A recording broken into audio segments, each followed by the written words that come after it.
I thought there was a journey to being a better athlete, which is what I was, and a very good athlete in two sports. Uh, then a better husband, partner, husband, father,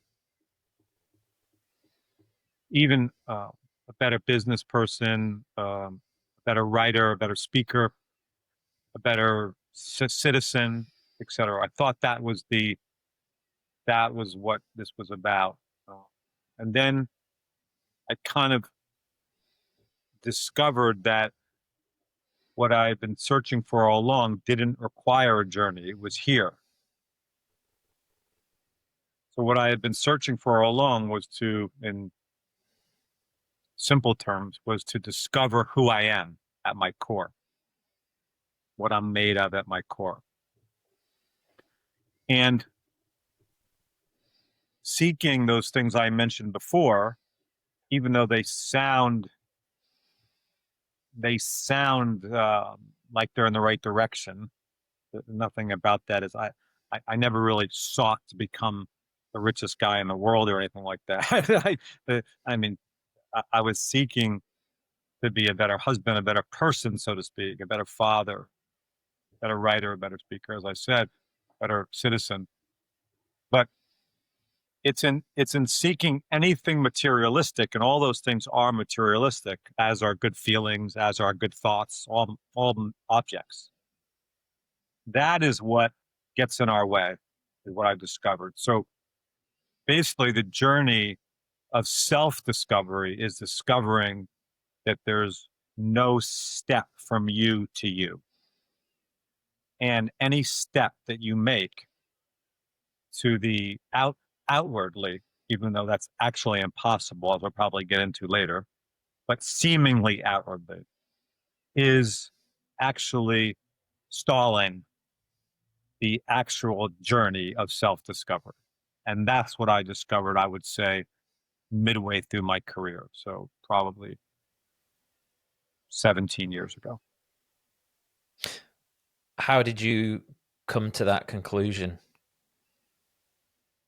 Hard to say, but it seemed to coincide. I wrote about this early in my last book. It seemed to coincide with a meeting I was having with a client who was a National Hockey League player, professional athlete here in the States. And he said something to me along the lines of, every time I come here, he was sitting on the couch over here with me, we're just hanging out, talking. Every time I come here, I seem to be more myself. I'm just more myself here. And after we were done, or when we took a break, I reflected on that. And I realized that had nothing to do with any of the advice I was giving him. It was really that I was, without knowing it, pointing him inward to his own intuition, his own sensibilities and logic. I was encouraging him to just be himself, his own inherent freedom. And in that, he felt very comfortable here, very free. And in effect, that's what I've always been teaching the players and the people that I work with. So it seemed to coincide with just that very basic compliment. I thought it was a compliment, and I remembered it. I reflected on it, and I said, I've got to get more focused on that rather than any so-called materialistic goal. The materialistic goals are what's getting in our way. And we kind of confirmed that later, and he was here for 3 days. That's what people tend to do, 2 or 3 days here. And by the end of the 3 days, it was very clear that trying to even be a better player as a focus, trying to win a championship, winning a scoring title, all these, even to think better, feel better, all these material goals were kind of stalling out his intuition and his freedom. They were creating suffering, actually.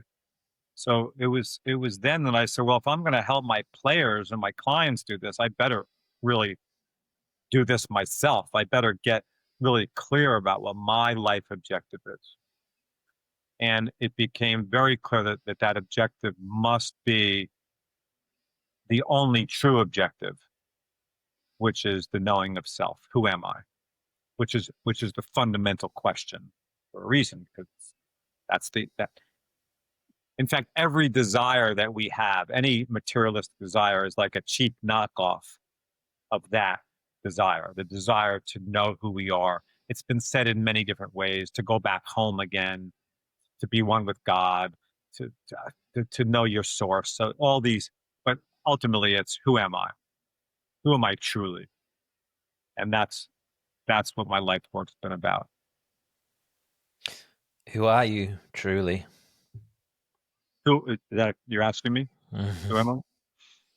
I'm going to give you a provisional definition of this because I don't want to answer this question for anybody. I can also, I'm going to, and the answer could change for me also as I continue to peel back some of these beliefs, these culturally conditioned beliefs. But if I was to answer that question, I would say I am the infinite and eternal space or place in which all things arise. So all things arise within me. I am the infinite eternal place out of which all things are made. All things are made by me. Made of me, sorry. Made of me. And I am the knower of all things. So I am that in which all things appear, out of which all things are made, and with which all things are known. That is me. You could use several words for that. The religious word would be God. The spiritual word would be consciousness. The practical word would be the universe. Mm. So that's oneness. I wouldn't use the word oneness. Why? When you put ness, it's not wrong. But if we're being very distinct here, because this is a very these words are important because this journey, this discovery is different. So I just want to be careful. I think you're using it in the right spirit, but I wouldn't use the word, because when you put ness on the back of a word, it suggests becoming the word in front. So when you say oneness, it would mean, here we are, you and me, let's be one. We're already one. We don't have to become one. So that's one reason I don't love oneness. Mm. We are already a singular being. We don't have to become that. We are that. Secondly, it's one too many. It's one too many. So the knowing of self, one suggests something that stands apart from the rest, and it's just one too many. That's more of a kind of a visceral answer to me. It's just one too many. But so it'd be a bit like saying godness. yeah, I use the word consciousness, and it, I use the word consciousness for there's a different reason for that, but it has the potential's there to say, well, okay, so that's the act of becoming conscious, when clearly we're always conscious. That's, you look at our direct experience, we're always conscious. We've never not been conscious. So that's why consciousness is the right word, although some don't like it for the very reason of the suffix of ness. But the reason that I think consciousness is the appropriate word to describe the true self is because nobody, no one, if you ask the question and if they look at the answer with logic, would say, if you ask the question, have you ever not been conscious in your experience?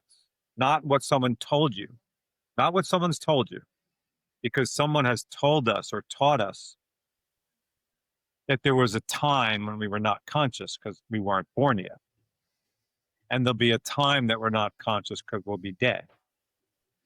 But I encourage everyone to only follow their direct experience, not what people say. And if you look at your direct experience, you have never not been here.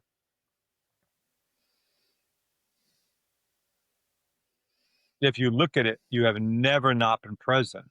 You have never not been conscious. So putting being born and dying aside for a second, someone might say, well, what about I was under anesthesia? I had surgery. What about that? I wasn't aware then. I said, well, how do you know you weren't aware if you weren't aware? So even being under anesthesia or getting knocked out or deep sleep, we're aware of that absence. So being under anesthesia is not the absence of awareness, it's the awareness of the absence. So what is it that knows you're under anesthesia? So clearly, you can, I've been through this, I'm going to say 1,000 times in my career. Once you look at it, you'll realize, oh my God, I have never not been here in my experience. And then someone will say, well, what year were you born? I'll say, okay, here we go. So I'll say, well, it says on this piece of paper that I have in one of these drawers somewhere that I was born in 1962. But I have no experience that that's true. My experience is telling me that as far as I know, I have never not been conscious. I have never not been present. I have never not been here. That's my experience. Mm.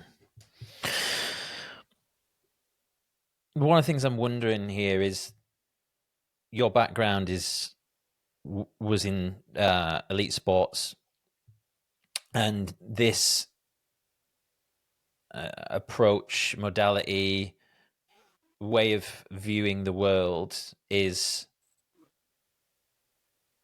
I would say, probably not common within the sports. Would that be a fair assessment? Well, it's interesting, Jace.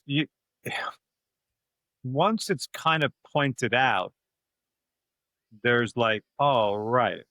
I actually find that much like in the arts, much in like theater or acting or painting or drawing or these creative expressions, those who have talents for that, including athletics, once it's pointed out, it's pretty clear. So in sport, for example, you'll hear players talk about the zone or flow states and all this stuff. These are just words. But what they're really pointing to is their infinite and eternal being. You'll hear a player at the end of a great game be asked to describe his or her experience. Like, what did you do good today? What did you do? What was going? And I don't know. I have no idea. They'll say things. I'm at a loss for words because they weren't there. The belief that I am the body in truth was not there. They were performing instinctually, freely. They weren't. They weren't living in the limitation and lack of humanness. They transcended that. So once you point out kind of what that is, the true self in action, so to speak, although the true self cannot even move, but that's why I put it in air quotes. You realize that all these performance techniques, tools, goal setting, all this routines, all this advice is actually serves to veil the emergence of consciousness, the self, God's infinite being. And that's what I before my experience with that player at 17 years ago, as a young player myself, that's what I realized many years ago, that all this advice everyone was giving me, while all well intended, sports psychologists were coming to speak to our team and they were giving us all these strategies and techniques. And I'm thinking, oh, this is great. No, I got the secret now. But all they ultimately did was kind of jam the system. They were all built on the false belief that I was a limited and lacking human being who needed these tips and techniques to complete myself in order to perform well, which is the ultimate lie. So they were ultimately shrouding the emergence of the true me, and it got in my way on the field of play, and that's what I realized. It didn't make sense to me. I asked a sports psychologist once a very simple question, and uh, a very well-known guy, I'm 27-year-old at this time, young golfer who's thinking about making a career on making a run at the PGA Tour. I'd been a hockey player, so it was a late start for me in golf.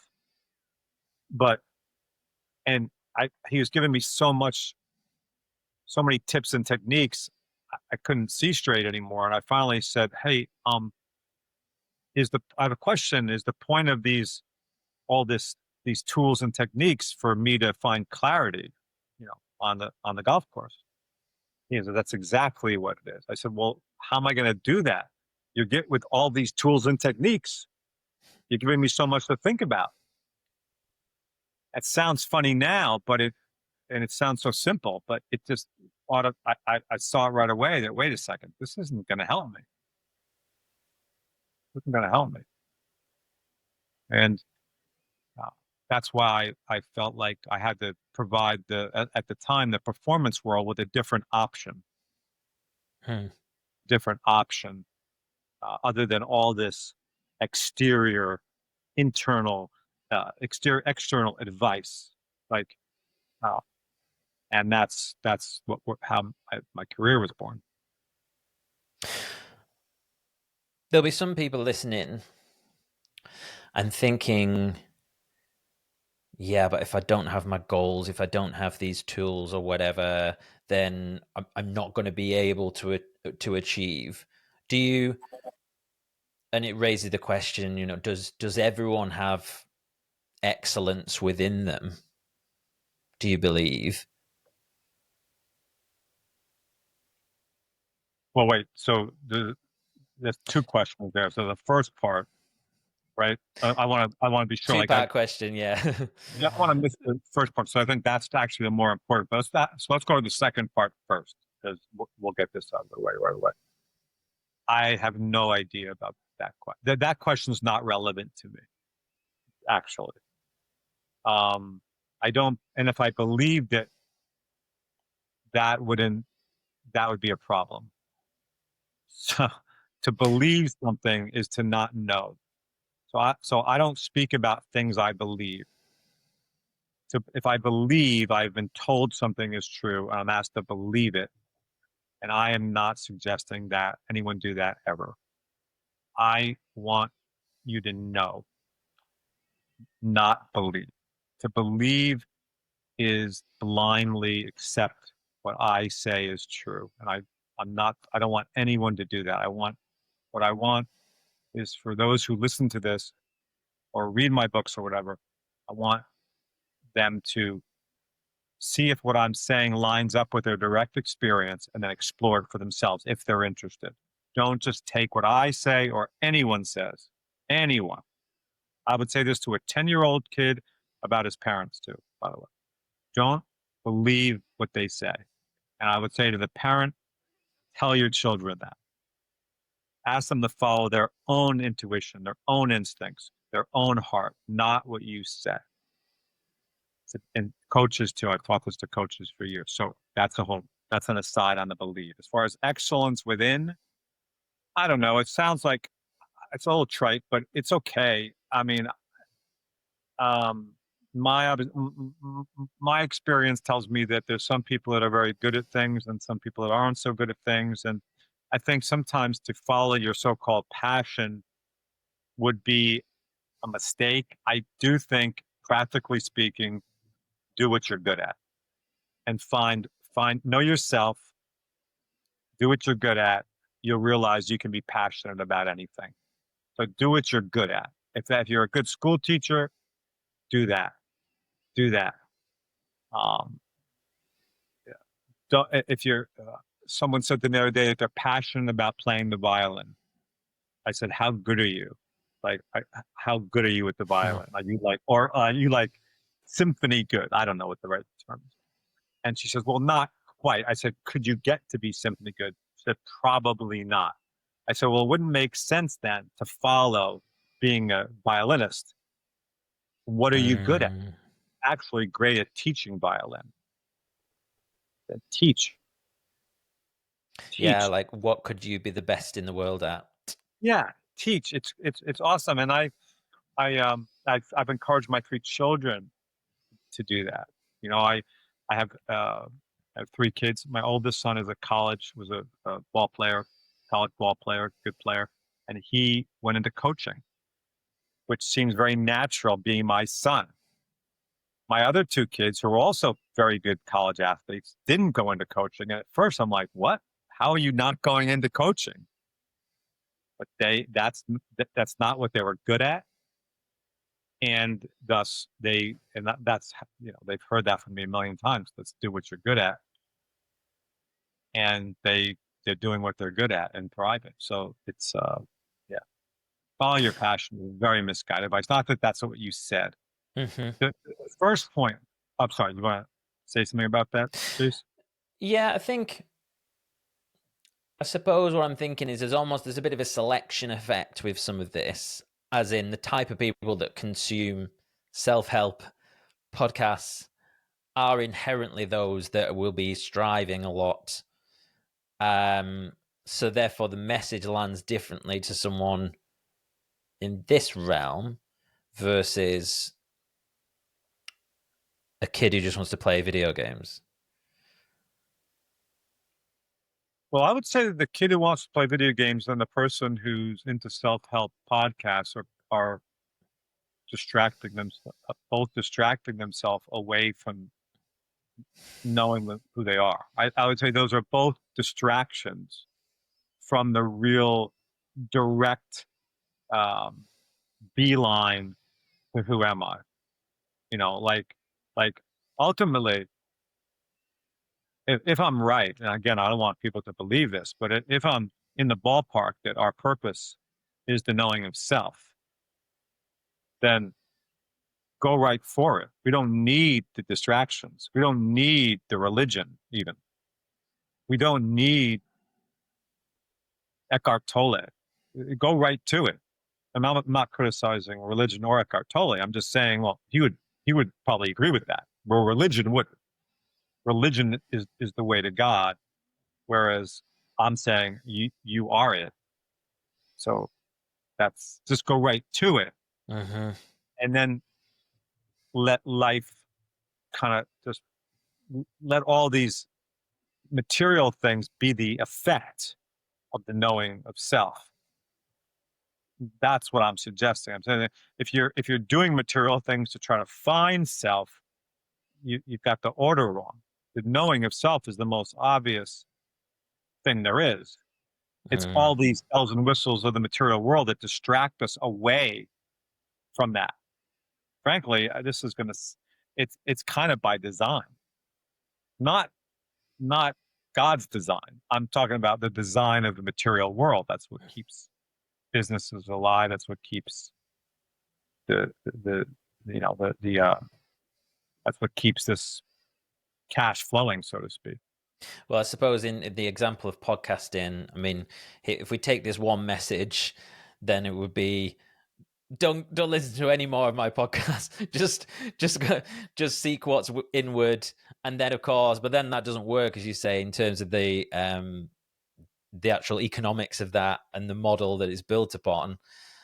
Well, I'm not actually saying that. Like I think that, I write books, I sell these books, I do talks. People pay me decent money to do talks. People come here to see me. Teams hire me.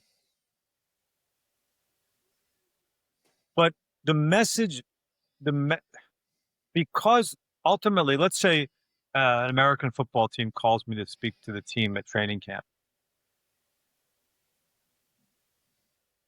What they think is that their goal is to win the Super Bowl that year. And I don't have a problem with wanting to win the Super Bowl. That's just makes sense. I mean, I don't want to go, if I play a round of golf, I don't want to play crappy. I could be playing with my buddies, and if I've got a 10-footer to win the match, I'm trying as hard as I can to make the putt. Yeah. But ultimately, it's not the Super Bowl that they're truly seeking. It's the knowing of who I am. This isn't even a debate in my mind. So if I can remind these players that they are who they truly are, and then they could take the knowing of that and jump into the game from there, that's kind of the point.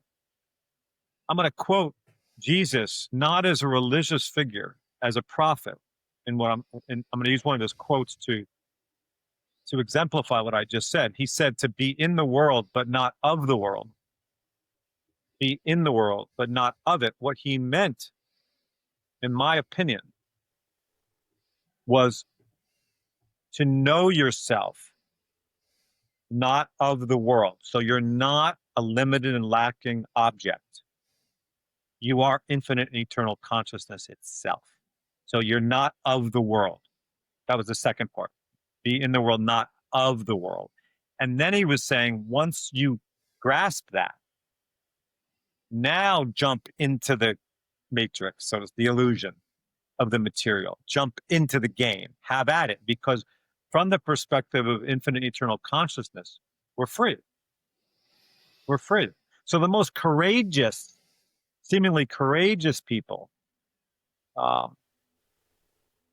open people, loving people, passionate people, peaceful people, they are following that good advice. They're knowing themselves, the infinite and eternal consciousness I truly am. I was never born. I will never die. I am free.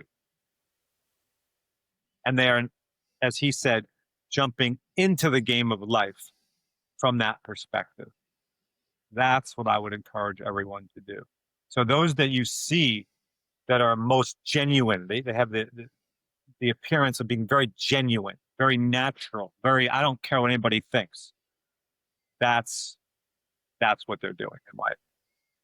But it starts with the knowing of self. You can't just say, jump in the world and be free. Well, if you were trained, which we all were, to be a limited and lacking temporary object, you're not going to be free. There's no chance. You were trained to be afraid. So, I mean, if my time is short, as I'm taught, my time is short, I am going to do whatever I can, no matter who gets in my way, no matter whether it has integrity or not, to make the most of my time here. That's the world we live in, the materialistic society. We've got the fundamental question wrong. We've got the starting point incorrect. That's why there's so much conflict. That's why there's so much greed in the world. It's almost, I'm sure you'll be familiar with the conversation around enlightenment. And most people who end up achieving this alleged enlightenment seek all their lives, 10, 15, 20 years living in a forest in Thailand or whatever. And then they just come full circle back to the beginning, which is you were already there. Exactly. Prodigal son. That's the story of the prodigal son. That's the same Mm. story.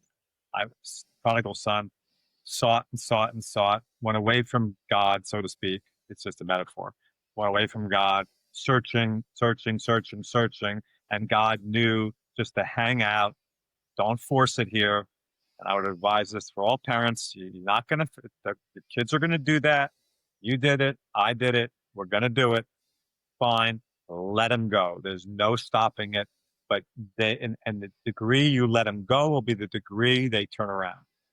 Because ultimately they're going to realize, as you're suggesting, as I'm suggesting, as the prodigal son did, that what we are seeking is not found out there. It is here. That's it. And this is a metaphor. There is no out there.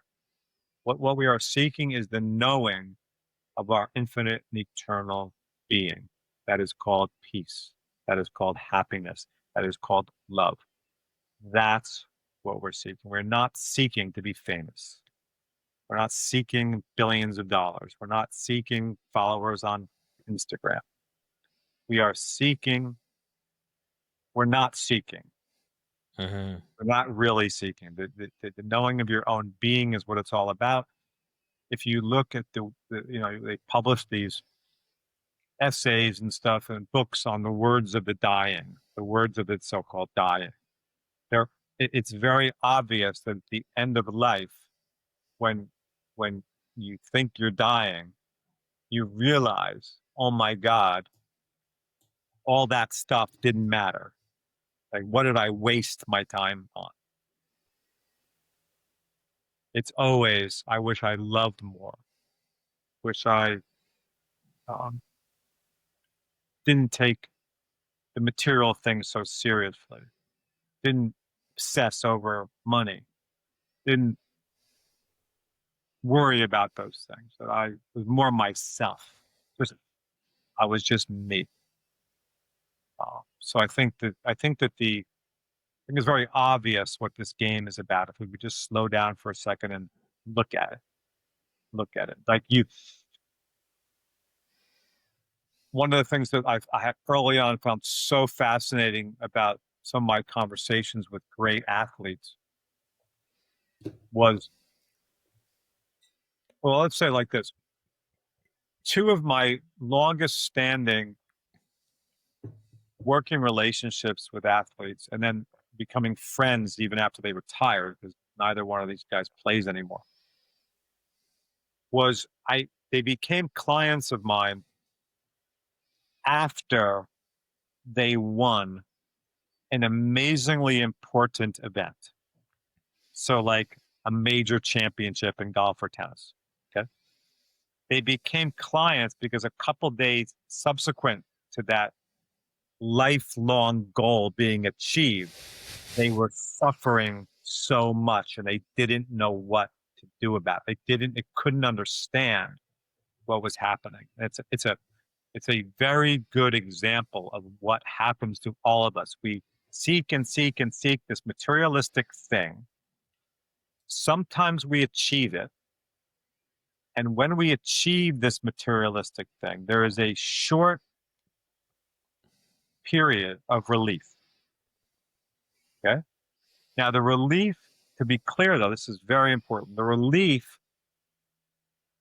relief or so-called euphoria, whatever we've seen athletes do this. I don't know if you watched the Masters golf tournament this year. Rory McIlroy, after he won, got on his knees and he couldn't. He even said it was relief. Okay, in a post-tournament interview. Be that as it may, we've all had those moments where we've achieved something and we've felt good. Okay, the mistake we make, and we've been taught to make, is we attribute the so-called good feeling, the relief, to the accomplishment of the goal. Okay? When it wasn't because of the accomplishment of the goal. I'm going to tell you what it was in a second. But what happens because we attribute that so-called good feeling to the accomplishment of the goal, the object, we then, once that goes away, we then chase it again. and chase it again. And that goes for objects such as men or women, relationships, substances, and activities too, or being part of a community, activities, and then um, possessions. So we make the mistake of attributing the good feeling to the attainment of the life partner, the championship, uh, drinking a glass of whatever people drink. I don't drink, whatever, a substance, whatever. Taking a vaccine, we feel good. We're safe now. Okay, something like that. And then we have that possession, and all of a sudden we don't feel good again anymore. So what's going on? Well, what's going on is that it was never the possession in the first place. It was never the vaccine in the first place. It was never the trophy in the first place. It was never the woman in the first place or a man in the first place. It was that we temporarily stop seeking. So we win the tournament. We're not seeking. We won. And it is in the end of seeking that we come home. But we're not taught that. We're told it's the possession that did it. It's the drug that did it. It's the woman that did it. No, it was that we temporarily stopped seeking, and thus we return home to peace, love, happiness. That's what happened. We're giving credit to the so-called wrong thing. And because of that, once the seeking mind ramps up again, and it will, because we've all been trained to seek objects, so the seeking mind will ramp up again. We will then go back to the possession or the relationship or the drug or whatever. We've created addiction, obsession and addiction. And that's very prevalent, sadly, in the self-help world. I mean, imagine in relationships, think about that for a second, Jason. Say, when I met my wife all those years ago, 35 years ago, I really felt good. I mean, I was on top of the world. I had it. I had the woman that could bring me happiness. She was making me happy. Now, imagine the burden I am now putting on her for my happiness. She's the one that changed my life. She's the one that makes me happy. And then she stops then I stop being happy. And I'm like, you're not working anymore. You've lost your power. I need a new life. And this is one of the reasons that divorce is so prevalent. My wife, who is the love of my life and always will be, was not the source of my happiness. I wanted a relationship. I was seeking and seeking and seeking. I was suffering. I found her. I stopped seeking. I felt better. Not because of Liz, my wife, because I stopped seeking. Luckily, I somewhat figured that out because it didn't make sense to give credit to this external person for me, for my happiness. That's nuts. Yet that's what we do. So these athletes that came to see me didn't know this. They thought winning this great championship would bring them happiness. And it did for a very short time. And when the happiness wore off, so to speak, when the good feeling and the relief wore off, they couldn't figure it out. What's wrong with me? I just won the Masters. What is wrong with me? I feel like shit. Once I explained it, it became very clear what nothing was wrong. They were just suffering from a misunderstanding. And those are my two longest standing relationships. And I always say, I didn't work with that guy when he won the Masters. I wasn't part of that team. I was the after he won the Masters team, so to speak. So Is that Rory you're talking about, or? no. I'm talking about someone many years ago, won the Masters many years ago, and it's still a very good friend of mine today. One of the things I'm thinking is,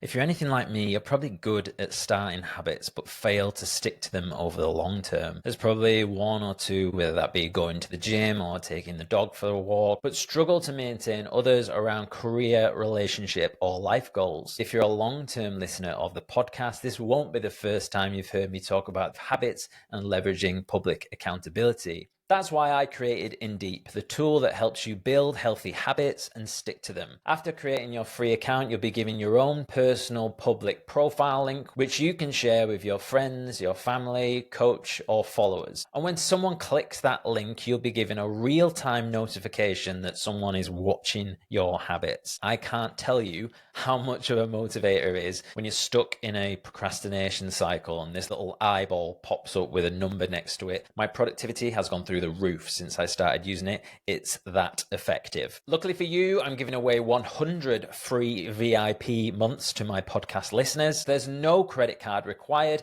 Head to indeep.com/podcast. That's deep with two I's, INDIIP.com/podcast, or follow the links in the episode description below. Let's start crushing our habits today.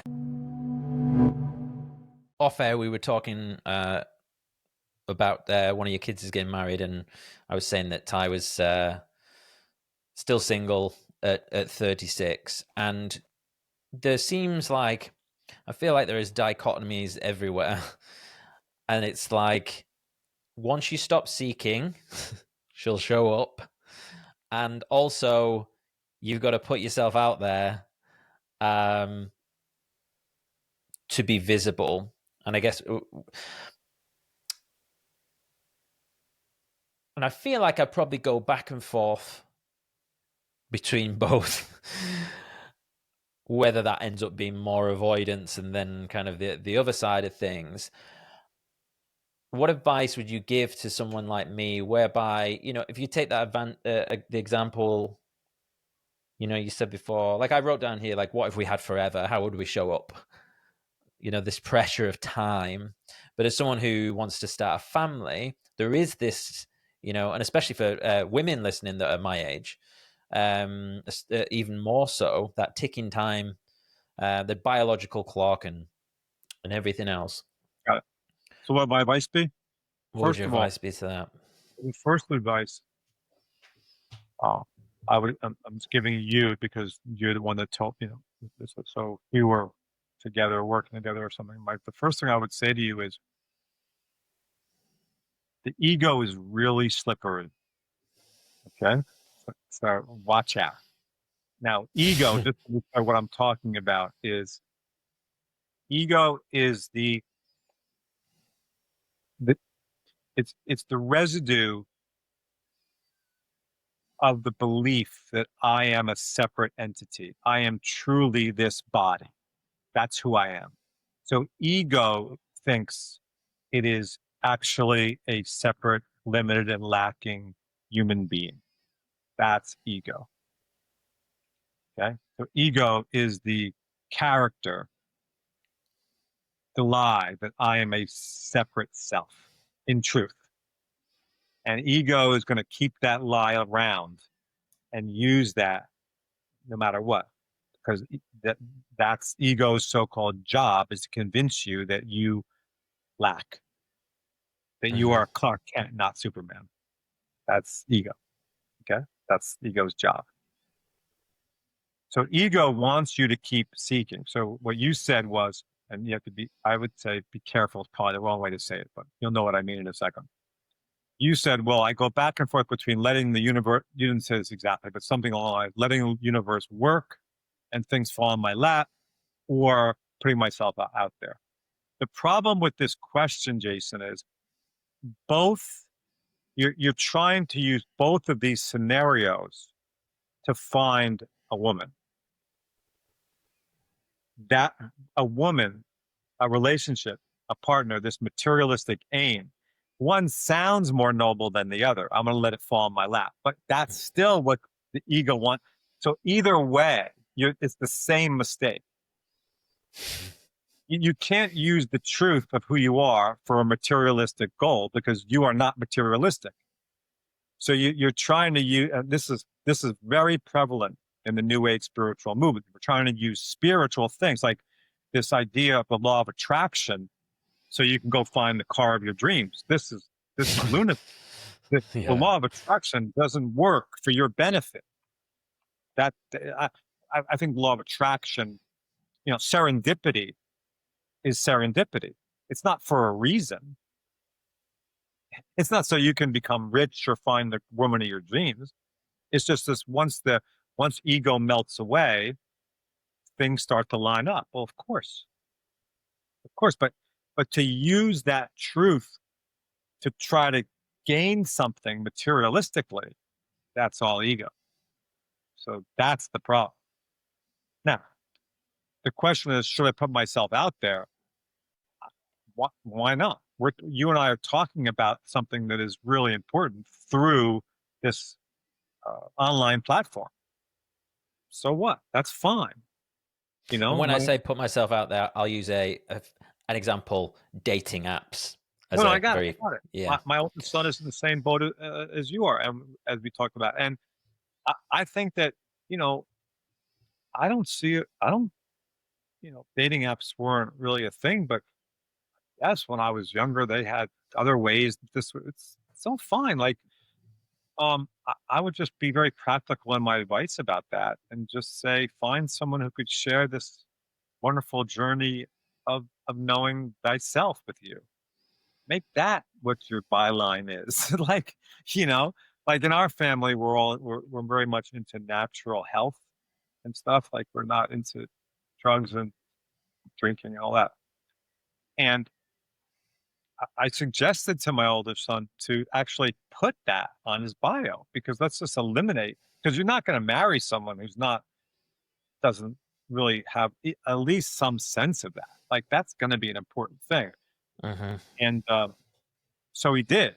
And he told me he was getting slim pickings, and then he took it off and he had a date and he thought it was good. But then she found out that this is the funny story, that she was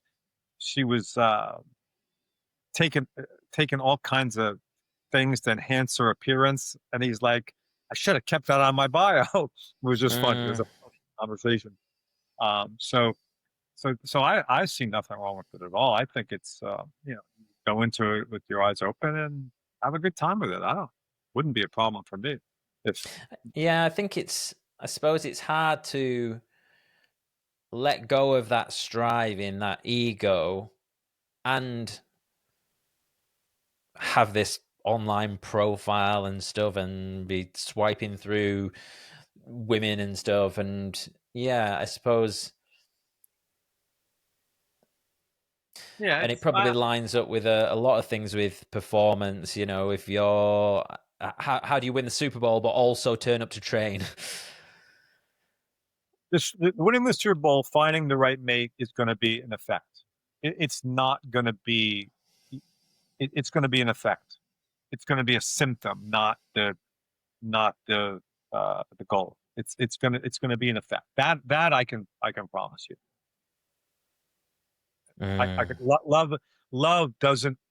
Love arises. It can't be forced, willed. It's love is who you are. So it will be an effect. Not even a question in my mind. But you can't use that fact to try to find love. Just live your life. Just go live your life the best you can. I think I encourage people who are interested in what we've talked about today to really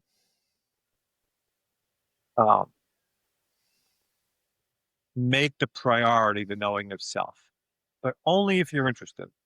I think ultimately everyone's interested, but I always tell people, if it's not the priority, if winning the Super Bowl is the priority, then that's fine. Don't hire me, number one, and go try to win the Super Bowl. It's fine. But ultimately, I mean, very practically spoken,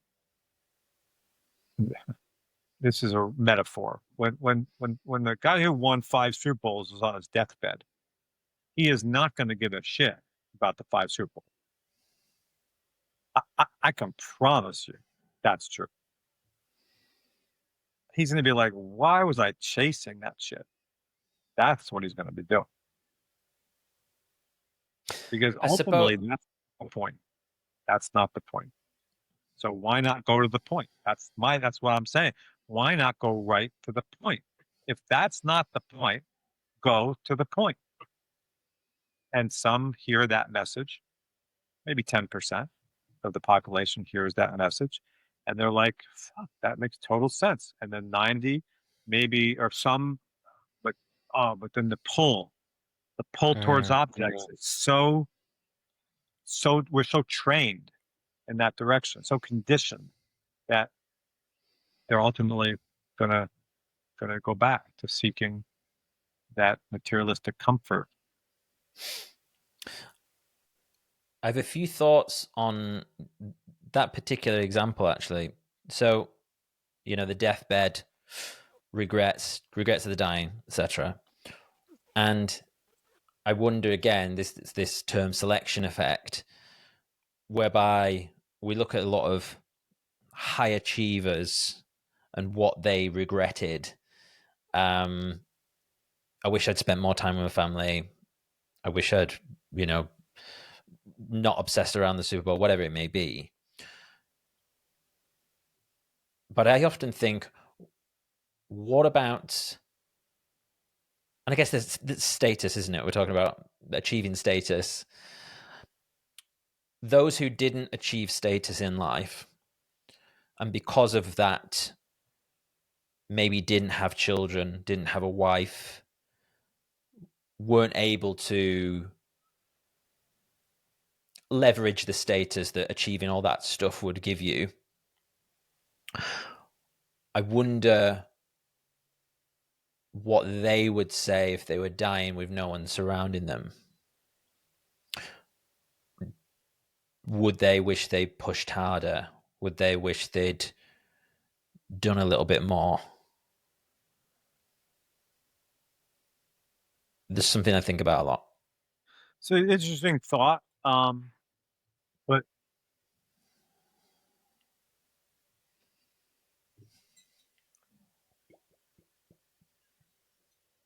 I think it's important to use the words of others just kind of as a, not as proof of something, but maybe just metaphorically. I'm just using the regrets of the dying, so to speak, as just an example. We can never know someone else's experience. We don't even know. If you remember my definition of the true self earlier, one of the three-pronged parts of the definition was the infinite internal space in which all things appear. You could say in which all things arise and dissolve. So if I am that space and all things are arising and dissolving within me, I don't even know for sure that the people that arise within me, so to speak, have experiences. I only know I'm having an experience of them. I can never know anyone else's experience in truth. So we're using this metaphorically. Just like earlier, I used Clark Kent and Superman metaphorically. I used Clark Kent as a metaphor for ego or the separate self we're trained to be an imposter, where a character, not real. Because even if Superman is dressed in a tie and jacket with glasses and has a briefcase, he's still Superman. He's never Clark Kent. He's never that limited and lacking, insecure, separate entity that he was trained to be. He's always Superman. Imagine in this world of therapy and of all medicine, whatever, we're treating Clark Kent. The experts are treating Clark Kent rather than reminding Superman of who the fuck he is. This is a massive difference. You're treating that which is not real. If Clark Kent, Superman, dressed the way he's dressed, goes to a therapist's office, what is the therapist going to do? Going to talk about Clark Kent's life, Clark Kent's feelings, his thinking. There is no Clark Kent. Remind Clark Kent who you're Superman. Oh my God, thank you. Holy, you're talking about all this stuff that isn't real. It's a story. It's a character that some guy screenwriter wrote. And that's the best metaphor for what we do. Go, who are you? And once you see it, and it's obvious that you cannot be who you've been trained to be. It's obvious, and we can talk about that, why it's obvious in a second if you like. But once you see that you are infinite and eternal consciousness, you are God's infinite being. Like, oh, wow, that's something. Why would infinite eternal consciousness need a coping mechanism? Like, what? Superman doesn't need a coping mechanism. He's Superman. So my role is to point people, those who are interested, in that direction. Those who want to go to therapy, ultimately, you're going to realize, and they might realize it because they have a really loving therapist, by the way. Even if the therapist is trained in the proverbial wrong direction, you know what I mean? Like, because the therapist could be just a loving, compassionate soul, that Clark Kent may wake up there just in the sheer love of that person's presence. That could happen too. But we'd be making a mistake to credit the therapist's training for what did it. And that's the kind of thing we do. We credit the wrong thing. Well, what truly happens in those instances is, again, the therapist wakes up to who he or she truly is, love, God's image. From there, they're so compassionate, sensitive, caring, open, free, that the so-called patient has no choice but to get the message. Oh my God. Wow. And of course, what then happens is we credit the therapist. My ramps up again, and then we want to go back to the therapist, and the therapist loses her touch. But it wasn't what we think it was. It was we stopped seeking. I did a video this morning about, I saw some statistic that 50% of medical advice is incorrect. That's some statistic. Okay. Wow. But it makes perfect sense because we shouldn't, in my opinion, and this is one of my sons is a surgeon. Okay, so I'm not knocking doctors. I mean, we need really, especially surgeons, if they can put people back together. I think the world doesn't have enough of those who understand who they are, because anyway. But 50% of medical advice is correct. Why is that? It's because the problem is the medical advice in the first place. So we're encouraged to follow the medical advice, the expert, as opposed to our own intuition, our own logic. So these doctors have been trained out of their own logic too. That's why, and it's getting worse. It's going to be, in 10 years, it'll be 30%. Because as the population of doctors continues to be trained out of their own intuition, the advice is going to go haywire. The problem is medical advice. Your own advice. What do you think? What do you think? Not what this person thinks. What do you think? Follow that. And it's the doctors too. What do you think? Not what the teachers in medical school said, not what the textbook says, not what the chief resident at the hospital says. I want to know what your logic is telling you, not what's written down there. So the more we go to this, it makes perfect sense that stats like that would pop up. Stats are just a signpost to tell us we don't know who we are. We're not following our intuition. we're looking outside for answers. Not going to work. Yeah, it's interesting. There's some crossover there between coaching for athletes as well, in terms of, do you follow the program completely strictly, or do you lean into your own intuition and say, actually, yeah, I'm going to back off a little bit today. I'm not going to go as hard, and I think learning that's a real skill, and is another metaphor, isn't it? To be able to use the advice, but also know yourself. Yeah, what I find is the intuition. Again, like you said, it's a metaphor. It's really also an effect. I mean, I used to be told to follow my intuition. I didn't know how do I do that? The truth is, if you're trying to follow your intuition, you're too late. You're too late. Like, I've just looked at my hand move. I didn't try to move my hand. It was just moving. That's what we're talking about. That's what we're Mm, like, if someone threw a baseball on my head right now, that's what we're talking. If um, you're walking in the park and a young boy was being bullied or being abused by an adult, and we stepped in, that's what we're talking about. It's it's if you're trying to use intuition, you've missed the whole point. So um, it's like that. This is why it's appropriate, I think, when advice is given. Like, I've given some advice in this podcast, but maybe I should have said it even a few more times. I think twice so far I've said, "Don't believe me." What I'm saying is, use your own intuition and logic. Don't believe what I'm saying.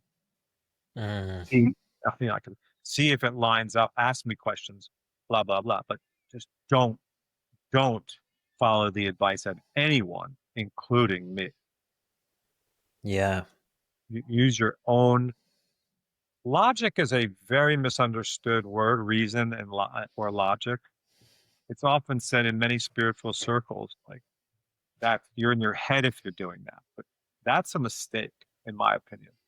Spirit, spirit, or who we are, is very logical. It can be broken down very logically that you cannot be the separate entity in truth you were trained to be. It's actually impossible, logically speaking, at least to me. So I would ask you, we can run through it. I'll show you how logical it is.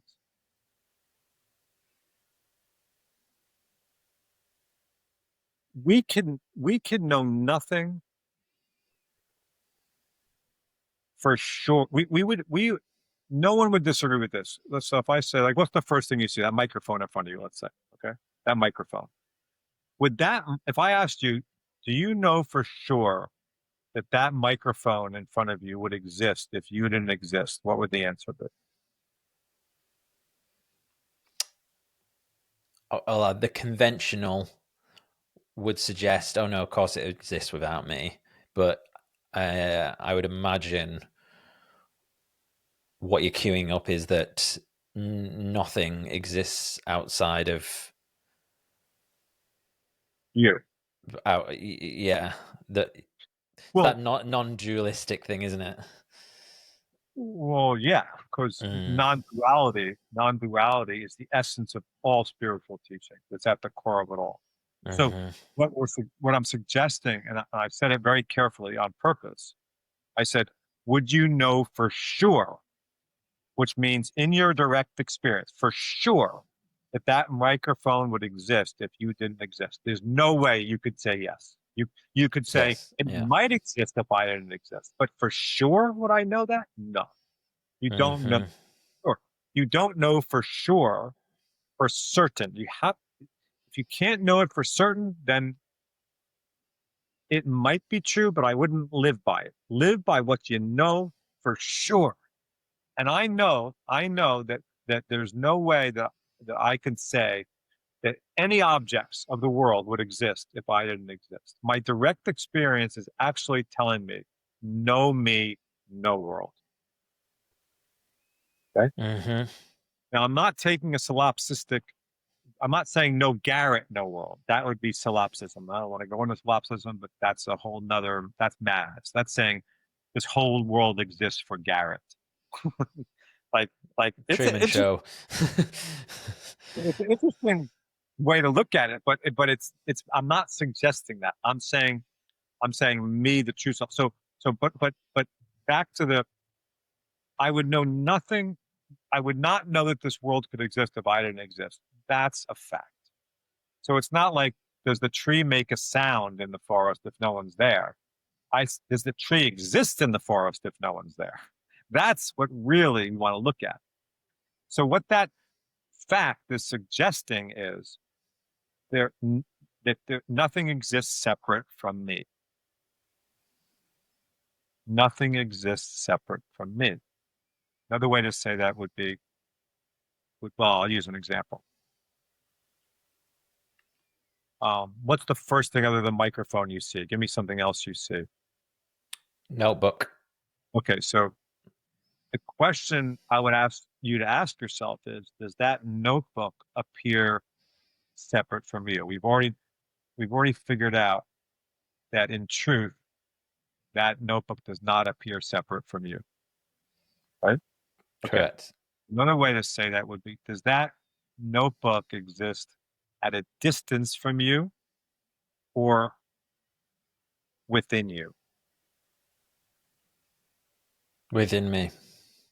I don't think there's any way it could be anything else but within you. So even in a very scientific sense, somebody could disagree, but everyone agrees that I've spoken to, when they look at it, that their experience of reality is actually not formulated out there. It's formulated within their own mind. Okay, so we're taking very clear, it's constructed here, not there. Where does the sound of the highway that's 10 miles from here, is it out there or here? It's here, not there. The sound's here. So we're taking that scientific approach and saying, okay, wait, so what we're saying then is all things are arising not at a distance from me, not separate from me, not outside of me, but within me. There, you know the expression, there is no out there, out there. Okay? So all things, as I said earlier when I was defining the true self, are appearing within me. This is the inside of the mind of God. That's what I'm suggesting. And I'm suggesting all of these objects that we see are made of God or consciousness. And I'm also suggesting, which is a little bit down the rung of purity, that if everyone knew this world would be a peaceful place. Everyone knew this. If everyone knew that all things are made of the same essence, and we call this essence the true self. We are one being, all things are made of us, this world would be a different place. Yeah. And we because it's ego that Sorry, judges. It's ultimately ego, isn't it? That's causing so much pain and hurt. Yeah, the belief we are separate. That's ego. There's just break it down logically. It can't be. It can't be that these glasses are appearing outside of me. It can't be. It can't be. It literally cannot be. There is no outside. Where is this outside? Well, when someone says, you got to get that negative thought out of your head, I would say, where's it going to go? There's no head. Well, it's not in your head, but where's it going to go? There is no outside. You're trying to rid yourself of something. That's not going to happen. Where do you want this to go? You've never experienced an outside. That's what we call infinite and eternal consciousness. We've never found an edge to it, and it's destroyed. that's you. That's the true form. Faith is something that I've been writing down a lot. Faith. Just kind of sticky note, come back to this. And definitely I've become much more open to kind of more spiritual ideas over the last few years. One of which being, like, I went to visit one of my grandparents' graves on Saturday, and I will just listen. And it is quite remarkable how you do hear things. And I think in a very, me 5 years ago would have said, well, you're imagining that, so it doesn't matter. And what I'm coming to realize is, if everything is a projection of my experience, then even if even if that was imagined, then what does that actually mean? And does that make sense? And why would that still not be true? If I've It's all imagined, right? It's all imagined. Yeah. The essence of all things, including the voice of one of your grandparents that you may have heard that day, that the essence of all things is God, is consciousness. It's Mhm. imagination. The same. It's just another word. If I um, I do that like you. I've thought I've seen my father, like, at a distance. There he is sitting at a bench, it appear that could happen very randomly, or it could appear that I'm trying to make my father's voice Mhm. or something. But either way, the trying to do that is still happening randomly. Yeah. It's the same thing. It's like talking about choice and and so in many self-help circles, it's kind of believe that you don't have the choice about the thought that arises, but you have the choice about what to do with that thought. What is this madness? Mhm. The thought, you're on the right track when you're saying, or anybody saying, the thought just arises. Yeah. But then the idea that then what you do with that thought doesn't just arise, even though that's a thought also, that then what you do with that thought just arises too. It's like saying, what do you like? I'm gonna ask you, what do you like better, vanilla or chocolate? Oh. Okay. Vanilla. Attitude. That's a Well, tough one. what do you like? What do you like? Well, I love chocolate, but I prefer vanilla ice cream. If you're talking about ice cream, If I was a waiter and I said, you want vanilla ice cream or chocolate ice cream, what would you say? vanilla. Okay. Is there a reason, or you just like vanilla ice cream better, right? Hmm. Did you choose to like vanilla ice cream better? No, you just do. That's a metaphor for every choice you've ever made in your entire life. Doesn't make much Mm. sense to beat yourself up over something that you have no control over. Yeah. Yeah. I think and interestingly, just hovering over this point a little bit longer. That same day, I also went to another graveyard with another grandparent, and I'm not going to say I split tested it because, Enough, huh? but but I but but I did the same thing and nothing came up. And so I suppose the logical brain is saying, okay, there was something there then, because it wasn't that I didn't want to hear anything at the other grave, you know. Um, but yeah, I think Yeah. But but the mistake, in my opinion, Jason, would be to say, well, one grandparent was more important to me, and they're still here looking after me, and the other grandparent has let me go, and they don't care. Like people would then take that to an extreme. I didn't though. I didn't see it like Like, that. Yeah. like, like that's just what it's the indiscriminate nature of circumstance. It's just Mhm. we're not in control of it. There's not God's not even in control of it. There's no controller. It's like saying here's a sea, and in the sea sometimes whirlpools come up. Sometimes they're very faint and graceful. Sometimes they're violent as hell.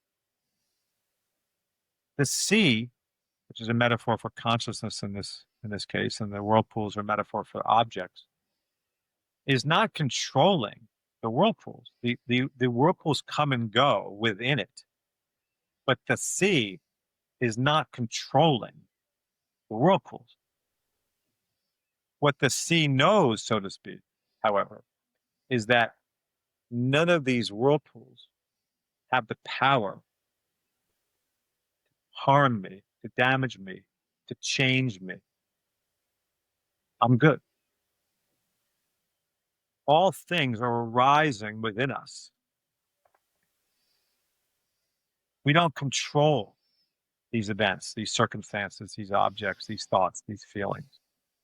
But what we can understand is that none of them have the power to damage who we are. No. So it would make no sense, in my opinion, to then try to control them or tamp them down or strategize against them because they cannot damage us in the first place. So, all these positive thinking gurus, these people who are trying to help people eradicate traumatic experiences, I think are on the wrong track. What we want to know is that none of them have the power over us. And by trying to fix them, cure them, suppress them, eject them, we're giving them power they don't have in the first place. We're getting down to their level, so to speak. I am the infinite eternal sea. The whirlpools are temporary objects. They come and go. Why am I going to get myself? Why am I even dealing with them? Mhm. Know who you are. So it goes back to why I think we should start with who we are, and then trying to strategize against these circumstances and diseases and Mhm. bad feelings. It's at other countries. Why we're getting into the level that's ego. This is all ego. This is insanity, insanity. And like I said earlier, that's what I realized when I met with that sports psychologist. Like, why am I exactly fixing these feelings? What are these feelings going to do to me? Now, I saw it very practically then, and I remember saying to him, "Look, if I look at my golf career, I have played some amazingly good rounds while being incredibly anxious. So wait, if anxious feelings are the problem, how did I pull that off? And quite the contrary, I've actually played some really crappy rounds, feeling like I'm on top of the world. Now, wait, you're wanting me to feel like I'm on top of the world for the very purpose of playing better golf. But if I look at my direct experience, they're not connected. They're not connected. Why do you want me to Mm. do that? That's what I saw.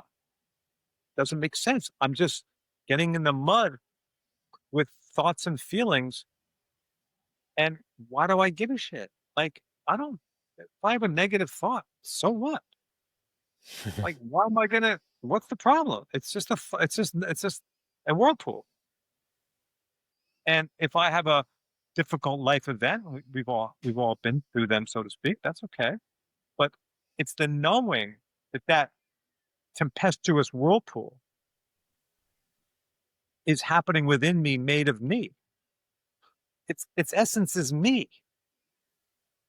It cannot damage me. Me cannot damage me. So let's just be. Let that thing do what it's going to do. It's going to do what it's going to do. You don't have to delve into my past and my life. It's not relevant. It's not relevant. And I don't need the quick fix strategy of how to feel better. And it's like when you grieve and you have a death and someone tells you, and you're okay, and someone says, well, you haven't grieved yet. What do you mean I haven't grieved yet? How do you like? Where is it Mm, written down that I'm going to grieve? Where is it written down that I'm a bad person if I don't grieve? Well, if you grieve, it'll pass quickly. What has to pass? I'm good. I'm okay. I'm not happy that mm, I'm alive, but I'm okay. I'm all right. I am infinite eternal, and so is he. We're good. We'll be all right. mm. I just think I think, I think it's really important work. I think that going to the nature of who we are and what we're made of, so to speak, is essential. And I think um, ultimately we get there. Ultimately we get there. So why don't we just go right there to start? And that's my message. And it's also fun. It's also fun. I mean, I could talk, as you can tell, I can talk about it forever. I think it's, Yeah. but It's interesting what you were saying about wanting to change parts of us, and that can end up leading to more suffering. Made me think. You mentioned before that you don't drink. I don't drink either, and uh, it's been roughly 2.5 years since I drank, and when it really changed for me, because I'd had periods of quitting and then ending up drinking again or whatever, when it really changed for me is actually when I stopped counting the days, although I roughly know now, but I try not to know, if that makes sense. definitely. Uh, No, because, and sometimes I'll feel like I'll see people and they're posting, 1,000 days and stuff, and that's amazing. And part of me kind of was like, oh, maybe I should get an app. Maybe I should put a screenshot of my 1,000 days. And I'm like, oh, hold on. That's ego, coming in wanting to show off. And yeah, it's just so much more powerful when it's just like, oh, I don't drink. Rather than turning it into my entire personality, I'm an addict. I'm a this. I've got, and it was when I just lessened the grip on it that it brilliant. just kind of disappeared. I bet you that happened just kind of, oh, I've lessened the grip on this. How did that happen? Yeah. Yeah. The, my only explanation for those types of realizations is it's just another step closer to, well, say it like this, it's just another culturally conditioned belief being broken down and dissolving. And that's kind of us staying out of life's web. It, it, it, it's an effect. It was an effect. You didn't try to do that. And I think like you can use these health is a physical health is a very interesting thing because I don't know if you ever saw this cartoon, but there was a cartoon going around during COVID. Quick Fixes was a long line, and the natural was just a couple people. So that was just a Mhm. joke. No one wants to do the hard work of really figuring out this stuff. And I looked at that and I said they're both saying the same thing because even in health, physical health is an effect. You have all these health coaches telling people how to eat, what to do. It's doing nothing. We're sicker than ever. It doesn't matter because you cannot will yourself to good health. You cannot will yourself off the apps, the how many days or the tracking stuff. You can't will yourself out of the pharma model. It has to be the result of the knowing of self because once your infinite and eternal true nature is uncovered or it's on its way to being uncovered, so to speak, you would never eat shit because the true self treats all things in kind. So love, in other words, the true self or God treats all things as love. And love would never poison objects. It would never poison nature. It would never poison another human being. It never would poison itself. So you would not, you wouldn't eat crap. You wouldn't take Yeah. crap medicine. You just wouldn't do it. And that's been my experience. So when I say I don't drink, I'm talking like I was drunk once in my life, and that was enough for me. Like I had Mm. clearly there was something really bad. If this, if drinking this substance gives me this experience, then there's something really wrong with this shit. Yeah. I'm never doing this again.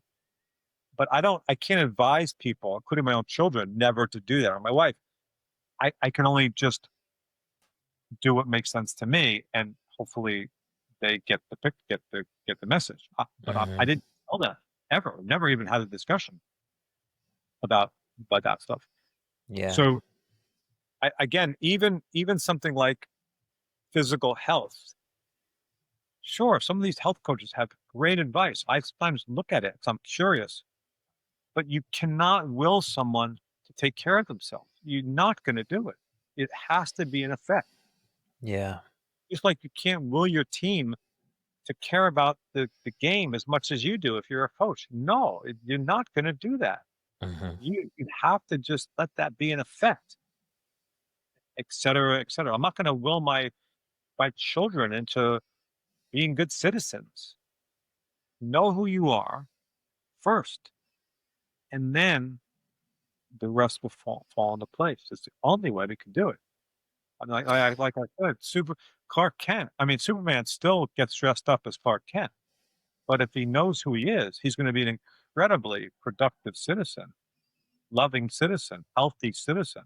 When he forgets who he is, then he's chasing Lois Lane's his priority. That doesn't make any sense because clearly Mhm. once he wakes up to who he is, Lois Lane is attracted to him. He doesn't have to chase her. It's right there. It's obvious. Like Clark Kent chases Lois Lane. Lois Lane chases Superman. Well, he's always Superman. Mhm. Just know who you are and let life fall into place as intended. And it may not be that that even works out. Who knows? I mean, you'd be all right. It you'd be all right. It's that I'm positive of. That I'm sure of. No matter what's going on, but one thing I know is we are the sea. We are the infinite eternal sea, and life that happened, the whirlpools that happen with us, life cannot change that. It won't change it. Nothing will change it. It was very important during so-called COVID for me to remind people of that. This cannot change who we are. We're going to be okay. Mhm. That I know for sure. You mentioned earlier that you'll have clients come visit you for 3 days.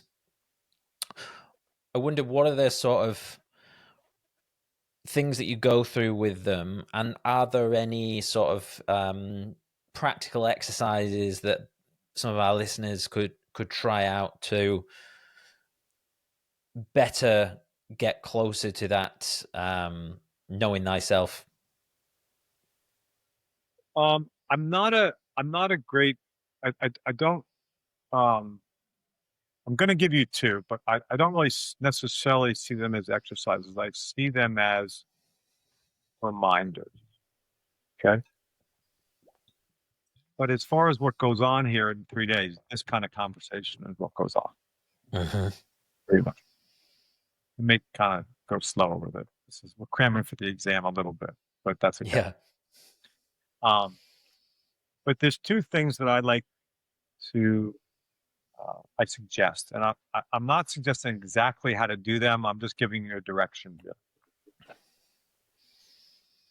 So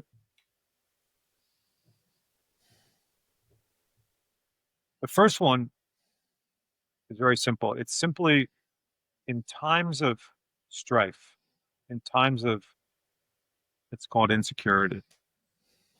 Let's call it suffering of some kind, whatever.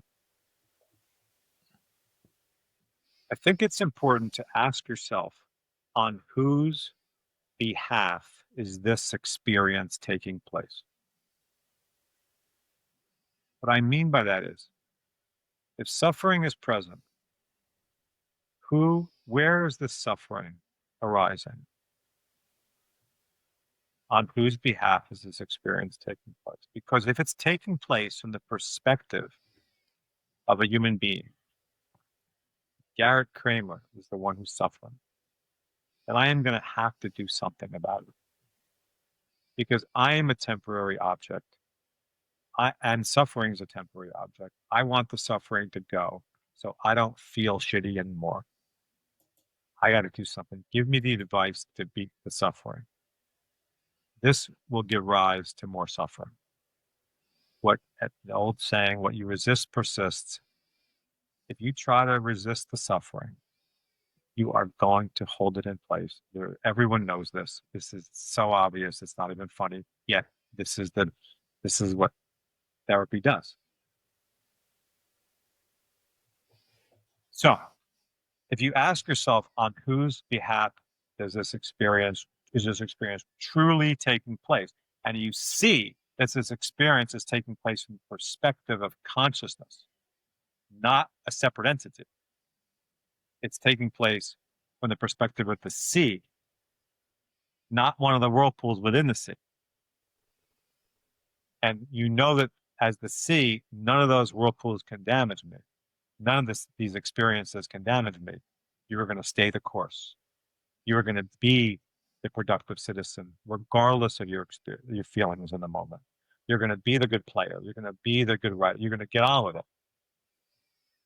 You're not going to reach for the drink. You're not going to reach for the drug. You're not going to reach for the the woman. You're not going to reach for the gambling. You're going to get on with it. You're going to stay in the game. But you have to know who you are. So once you say, oh, this experience is taking place not from this insecure separate entity. I am the universe. This is taking place within me. Okay, we can handle that. We're not at the level of the experience. We are the sea, the whirlpools are the whirlpools. Let's go. Just be me. Just be me. Mm-hmm. Why my first book was called Still Power. Okay, so that's one. On whose behalf is this experience taking place? The next thing I'm going to give you, Jace, is the most important word of advice I think I ever got. Okay. And I don't know that it was even given for the reason that I took it. And someone once told me, a teacher that I knew, that insecurity is your best friend. And I didn't at first see it because he didn't unpack it for me. He's like the kind of guy who would say that, like, you got to go unpack this for yourself. But once I realized that insecurity doesn't need to be fixed, it was a reminder, a calling back to the true self. In other words, it was a reminder that I was seeing this situation from the perspective of Garrett, not the true self. Like insecurity was reminding me I was overlooking who I am. I was like, oh my God. Because I thought insecurity happened because what someone said to me, or that I played shitty on the golf course and I was embarrassed by my score, or I didn't like the way the renovation in our house came out. Like I thought that's why insecurity happened. You know, the world's a cruel place kind of thing. Like, no, insecurity arises to remind you that you're not seeing it right. I figured this all out, and I came to discover a book by Alan Watts called the Wisdom of Insecurity. And you don't have to get the book. I'm giving you the whole book. This is the whole point. Insecurity is reminding you need it. Without it, you're going to do some seriously dumb shit out there because you're going to cope. You're going to try to fix. You're going to try to correct. And your perspective is off kilter to begin with. So no matter what you do, you're going to mess it up worse. So insecurity is just a reminder that we're overlooking our infinite eternal being. We're taking ourselves to be a limited, lacking, separate entity. Wow, what a couldn't believe it when I heard this, and it's been something that we've talked about with clients forever. It's just so, oh my God! Like if I didn't know that, I would be on drugs with for OCD. I'm telling you right now. If I didn't know Really? that, oh, no question, because I am such a perfectionist. Like, I want things to be right. I want things to be right. I want things to be in order, and and and if they're not, my trained tendency would be to make them all right. And when I realized that insecurity that arises is telling me I'm not seeing it right, so don't try to make it right because you're not seeing it right.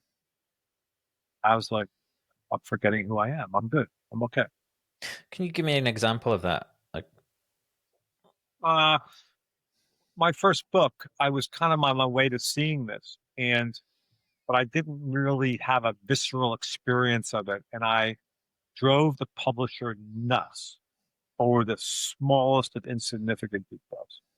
And I was probably right about them. Like I have an eye for detail. Like I can see things. Didn't really explain. Like my daughter has this clothing company, and I so sometimes have me look at their graphic stuff. They have it. I mean, it's a big company. She created a wonderful brand, and but she has very high end graphic designers on staff, but she'll still have me look at stuff, but I'll see the little details that sometimes people will miss. But so on my first book, I was really caught in the mud on this stuff, and it made it agonizingly hard. And luckily, the book sold a lot of copies, and it was bought by a big five publisher. Because I don't think the self publisher would have worked with me again. They're going to purposely publish, to be honest, because they perceived me to be difficult. Now, I don't necessarily think it's a problem to be difficult. So I think that's pretty not a rare thing when you have very people that have done some cool things in the world. They know they want what they want, but perfectionism is just really a distraction away from the knowing of self. It's a desire to know who we are. It's the same. It's the same desire in the sky we were talking about before. It's really to know your perfect self is what perfectionism is, and you're not going to find it in objects. So that was something that I had missed. And if I had understood that the insecurity that appeared to be coming from the book wasn't, it was an intuitive reminder that I wasn't seeing it right, then I would have backed off, which I would do now. Which I would do now. So, how are you able to? Because what you're describing there, that OCD tendency, that eye for detail, is obviously it's a high performance kind of indicator, isn't it? It's something that a lot of high performers will possess because they're able to notice the little detail that might make the difference. The example of your daughter's clothing brand. How can we utilize that skill, deploy that skill, but not let it take over and be detrimental in that example, shall we say? So in the case of my daughter, I will make the suggestion to her when I think it's necessary. Like I'll let a lot of things, sometimes I'll let it go. Like I saw something the other day, my wife saw it too. They had a big thing in New York City, and I thought it was the letters on were not the way I would have done them. I didn't like it. And my wife agreed with me actually. We both said it. But we didn't tell Chelsea. I didn't tell my daughter because it was already rolling. There was no. It's not that it's fine. You know what I'm trying to say? Like it wasn't. So there's a you know that whether it's so-called perfect or not, you're good either way. So you know it's like the whirlpool is the whirlpool. Like you're still the sea. You're still good. So I That's suppose the difference might be if she came to you with these letters as a mock-up and said, "What do you think, Dad?" Oh no! If I had seen, to be honest, if I had seen it ahead of time, I would have said something to her. Yeah, because yeah, Because that's the kind of relationship we have. She wants yeah, me to. There's no way she doesn't want me to. I mean, look. She knows that I'm never going to I'm always behind, have her back. So there's total trust there. I'm going to say something. There's no way Hmm. I'm not. I mean, not say everything, but like if something like that. But it's fine. You just know that whether the letters, whatever, you're good. Like this is the way life's playing out. It's not like I'm in control of how we do this. So it's fine. Like, and you know that it's also important to know that once you gain perspective, things are going to look different. Things aren't going to look, Mm. and your perspective isn't necessarily the right perspective. So you could be missing something also. So um, yeah, it's really about knowing that it's not about trying to convince yourself, oh, it's a little thing. It's no one, not life or death. It's not important. No, it's important. And but allow But if insecurity is present, that's your sign that you're not seeing it right. So if I was to say something to Chelsea and she's like, Daddy, it's fine, and I started to get all insecure, then just don't, it's fine. Let it be. Leave it alone. It's good. And yeah, it's perfectionism, hard to say. Perfectionism really is just, um, it's this, I hope I explained that clearly. It really is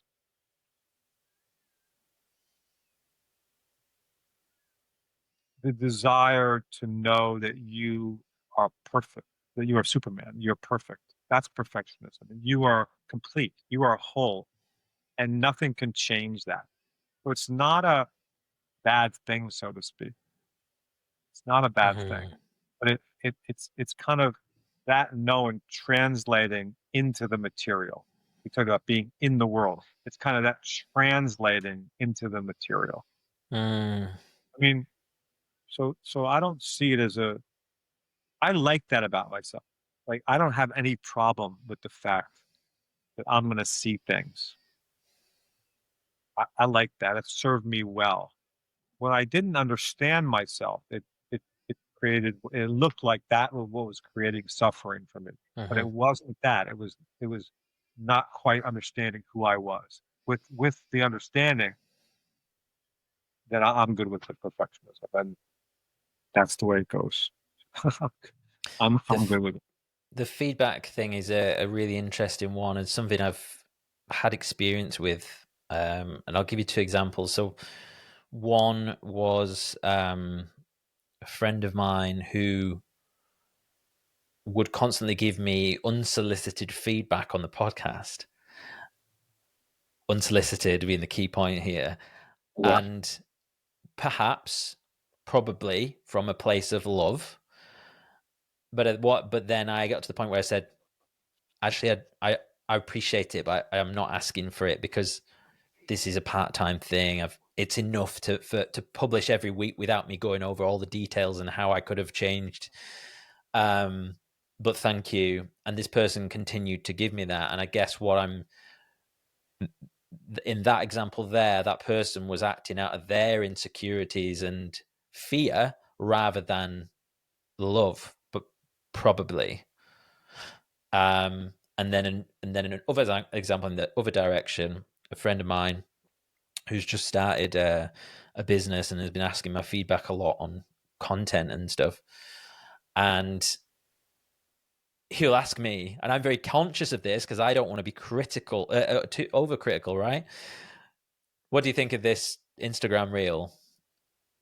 And I'm like, do you want the full feedback or like and it's hard because I don't I'm like because seriously I don't want to because there's a lot that I can tear apart here, but I also realize again this is like a side project. You're not going to be obsessing over every single Instagram reel. So, and I guess it's like if I ask myself in that moment, what is that? It would my advice be coming from a place of love, or would it be ego trying to cement some sort of power, or oh yeah, because I'm super clever at Instagram and stuff. So, interesting that you gave that example. I think criticism I think criticism is so vital. Just let me just say that. I think that without criticism,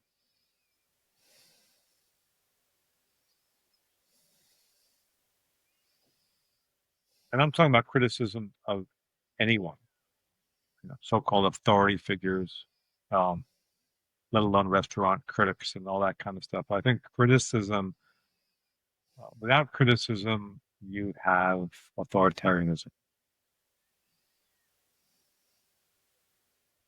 The problem that we've gotten into, though, is we we have forgotten how to criticize absence of blame.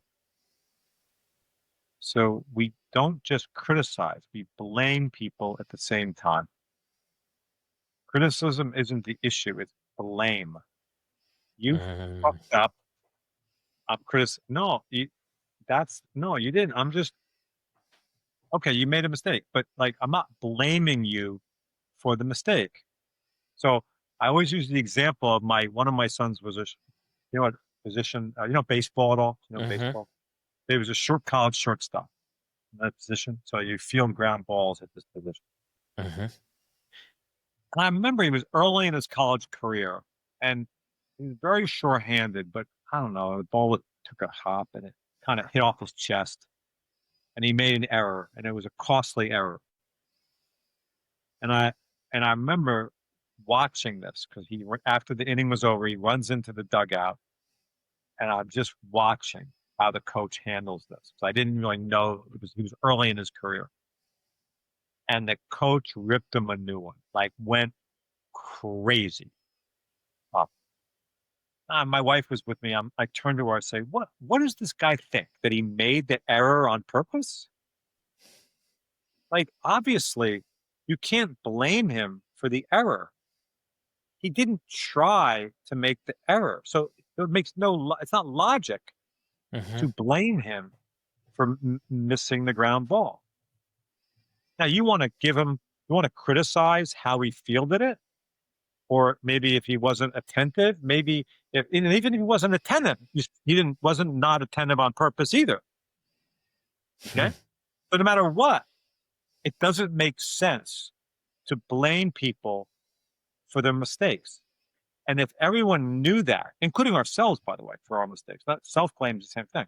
So it doesn't make sense. Knowing no one is trying to screw up. That guy's not trying to do a bad Instagram, like whatever. Mm-hmm.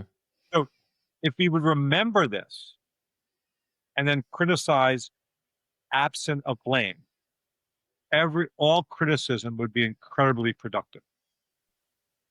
But there's always like the guy you didn't mind the criticism. It was his there was a little like hint of blame in it. It had to be. Like you're not good Yeah. enough. You fucked up. You're not doing it right. It's all on you. But this is this is just Yeah, I, there was I, a bit of I think there was some judgment in there, if I recall. well, the judgment's not necessarily wrong either. We're always judging. Again, if we can just get blame out of it, blame. Mm, Blame is because blame is a symptom of not understanding who we are. Because from the perspective of the true self, there would be no one to blame. yeah. Life's playing out as it will. These objects, the sea doesn't blame the friggin' whirlpools. Again, use that analogy. Mm-hmm. So they're coming Mm-hmm. and going, doing what they're doing. Some are really violent. Some are really nice. You're not blaming it's your fault. No, that's just how it's playing out. So, back to my son's example, he missed the ball. Let's okay. You want to help him not do that, make him a better player, then work on then criticize him. Fine, he deserves criticism. It's fine. That's okay. Not blame. Mm-hmm. Donald Trump doesn't deserve blame. Joe Biden doesn't deserve blame. They deserve criticism. Everyone does. It's important. Mm. But to blame them is just comes from people who don't know who they are because they take offense. I'm personally offended by what you did. That's just the Yeah. sound. That's the valley of consciousness. because if I'm personally offended, then I'm taking myself to be a person. I'm misunderstanding what the heck's going on here. And Yeah, so true. that's our society today. Absolutely. Garrett, this has been awesome. Thank you so much. You got it, buddy. My pleasure. What do you have any plans coming up? Anything you would like to speak about before we wrap this one up? Well, I have to be honest. My daughter's wedding is Saturday. Today's Monday, so 5 days from now. Right, the backyard, our property is right behind me, so there's going to be an enormous tent back there, and on Wednesday put up, and I think you have events in your life that are, uh, I don't know, like little cornerstone events. And I think from the minute she was born, without trying not to get emotional, I'm already getting emotional just thinking of it. This has been something that we look forward to, and it's about to happen. And she's marrying a great guy, so we're very lucky. And yeah, so our focus has really been on here. And matter of fact, when we're done, the guys are fixing up the driveway. I'm going to go look at the new gravel they put down today. Um, and yeah, so after that, I do plan to be in your neck of the woods, as I was telling you before. I'm not quite sure when, but before the holidays, definitely. Probably before our Thanksgiving. So I would say maybe October sometime, November, early November. So some talk. We're going to do a talk. Me and a former student of mine. And then, yeah, whatever. There's a bunch of stuff, but I can't think of it right now. Fantastic. Yeah, make sure you hit me up when you come over. Where can people find you if they want to find out more about what you do? I would just go to my website, which is Garret Kramer, myname.com. The website was originally was changed to really look to promote my last book. So that's what it looks like when you go there. But there's other stuff there too, and there's definitely contact me through the site. And if someone reaches out, I'll always respond. I'll never not respond. Amazing. And I'll make sure I'll put links to all of your stuff in the show notes so people can check that out. And I definitely encourage them to do so. Thank you again. This has been awesome. I love, I speak to a lot of people, and I really love the people who have different perspectives. And you're certainly one of them, and opens us up to different ways of thinking. And yeah, this has been a real joy. So I really appreciate it. Thank you. Likewise. Good luck. Have a great day. I'll speak to you soon. Yeah, peace. Bye. Hey guys, it's me. Just a quick one before you get going. Thank you so much for making it all the way to the end. I really appreciate it. Don't forget, you can check out links to my guests via the episode description below. And a reminder to claim your free VIP pass month at InDeep. Go to indeep.com/podcast. That's INDIIP.com/podcast. If you're looking to improve your life and build habits, I really think you're going to love this tool. All links are in the episode description. Thanks for watching, and I'll look forward to seeing you in the next one.